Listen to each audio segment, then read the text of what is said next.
All right, we got an Amumu speedrun. This one was really tough. I've done a few league speedruns at this point now, but this one was definitely the hardest. So you start out with buying boots. That's because you need the movement speed later when you're going to minion block to make your minions a little less effective. Like, it's pretty. I try to do it where you get like an armor, so that makes it so then you could like hold the first blocks of minions longer.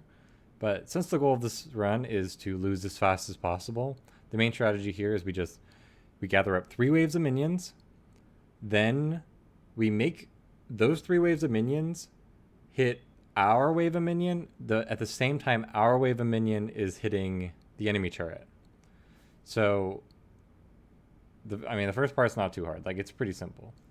I lost a few runs. Like, I did this literally like more than 100 times in order to get this record.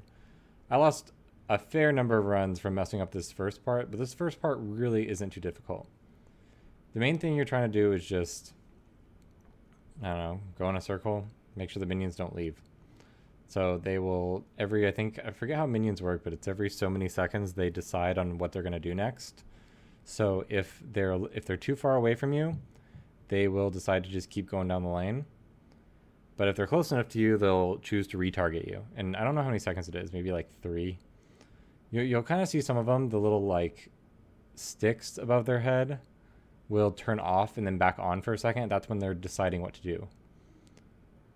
Like, those 2 minions just kind of like walked around. So you kind of want to take them in a circle. You want the melee minions to get minion blocked on the range minions. That's like the main goal. As far as like, because right here you really need to preserve damage. You're going to use all 4 of your potions here, and even then you're going to just have enough time. It is possible you hold them for too long.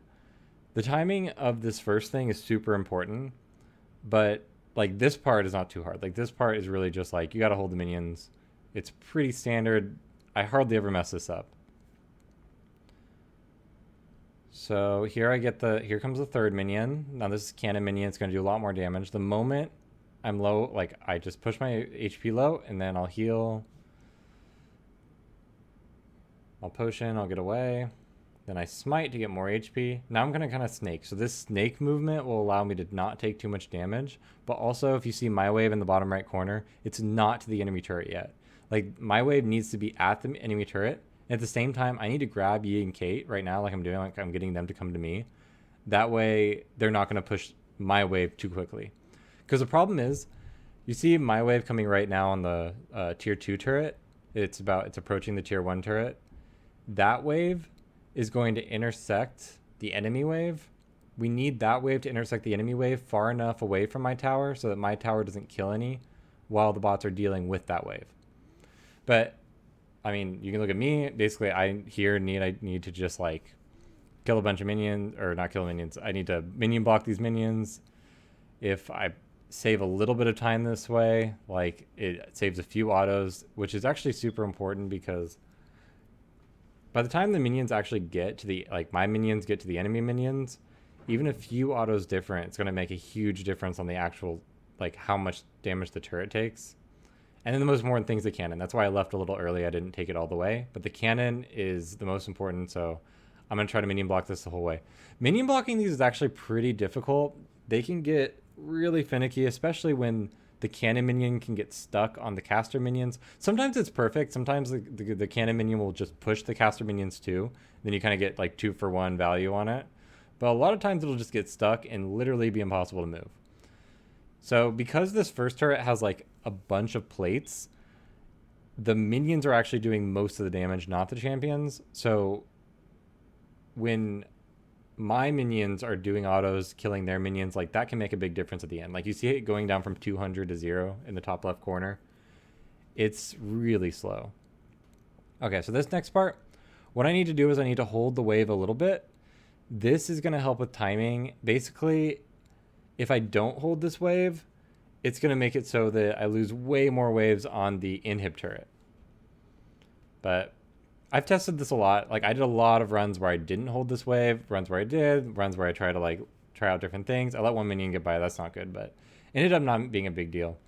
The bigger deal is that I just like hold them Like I did so many tests, and that's just the best way. Like I'm not sure exactly why that is, because it's kind of counterintuitive, you'd think. I think it might be because then, you know, as you see there, all of my minions are getting killed by the enemy minions. And so like that's good to get the quicker loss. Then I do another cannon minion. Also, I'm just doing a commentary on my run. If you are interested at all in this run, you should definitely check out my main video. Like that's what I really care about. I do these just, I have this channel just for like uploading speedrun.com, stuff like that. But if you like any of this stuff, subscribe to my main channel. I really appreciate it. So then you have to actually push the enemy minions into your turret, because sometimes you see this minion wave right here. Sometimes that wave will actually be like, it'll be coming out at the same time. And yeah, you can get an issue here where some of the enemy minions will actually go around. Luckily, they didn't go through the turret. That's really bad, because then they'll take the turret shots. Unfortunately, one of them did get targeted down by some of my minions.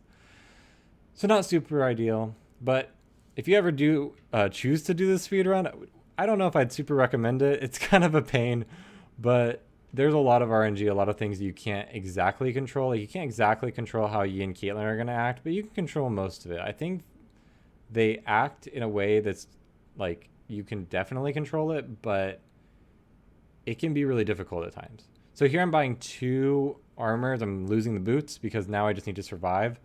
So at 635, I'm going to have a cannon wave come out. If I just let these minions go by, they're going to target both the mid and bot lane of my cannon waves, and that's going to like slow them down so much. Like it's the game's over at that point.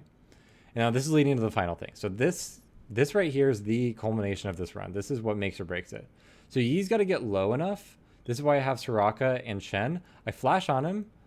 I get Soraka and Shen to ult, bringing Shen in. Shen has Demolish, so that incredibly increases the speed.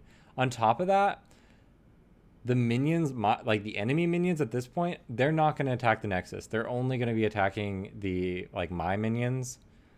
So it's all down to the champion. So adding a champion, like that increases your damage on the Nexus by, you know, 50% or whatever. I mean, not exactly, because he doesn't do as much damage as Caitlyn and Yi, with like Yi's double shot and Caitlyn's headshots, but he provides quite a bit. Like it's a good 30-40% more damage on the Nexus.